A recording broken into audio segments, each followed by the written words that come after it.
Hey all, today I'm making sherbet chocolate discs. For more information, head over to my blog CraftyEpicurean.com for the recipe.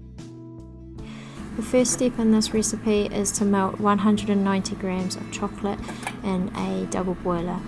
I'm using a makeshift double boiler here by using a stainless steel bowl over a pot of boiling water.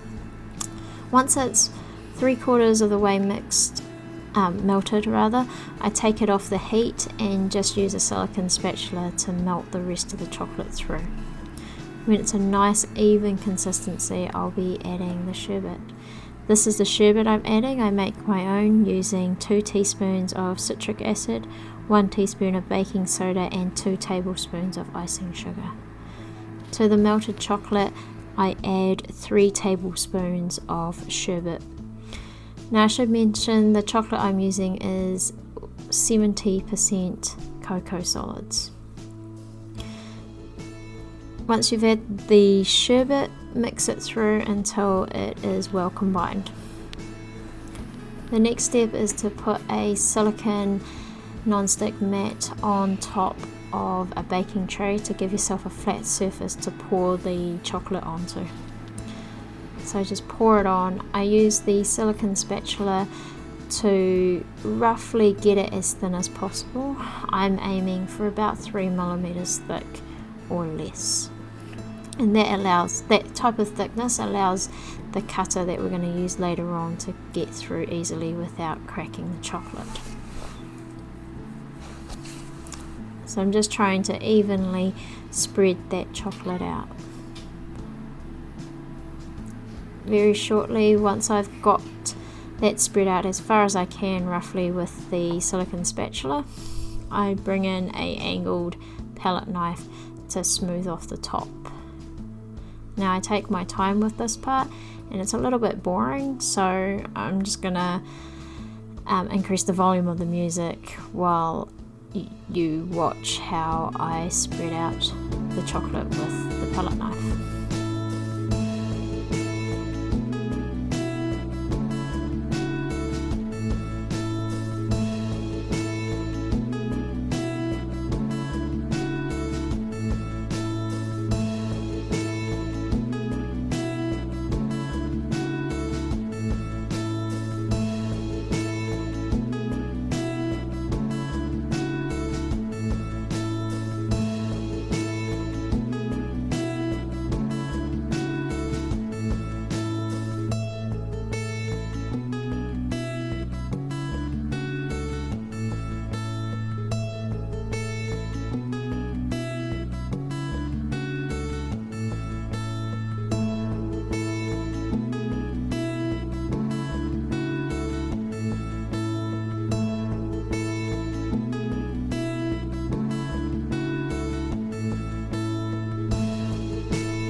So I then sprinkle on some extra sherbet over the top, and then I place it into the fridge to set.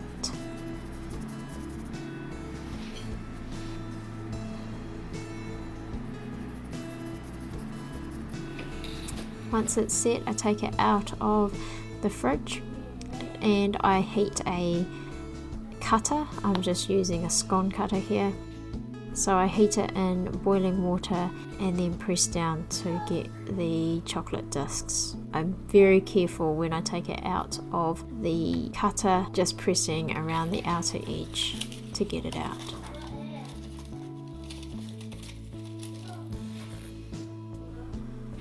And I'm just going to place it in a container with a non-stick baking paper between each disc. And that's how I make my sherbet chocolate discs. Once again, head over to my blog for more information, and thank you for watching.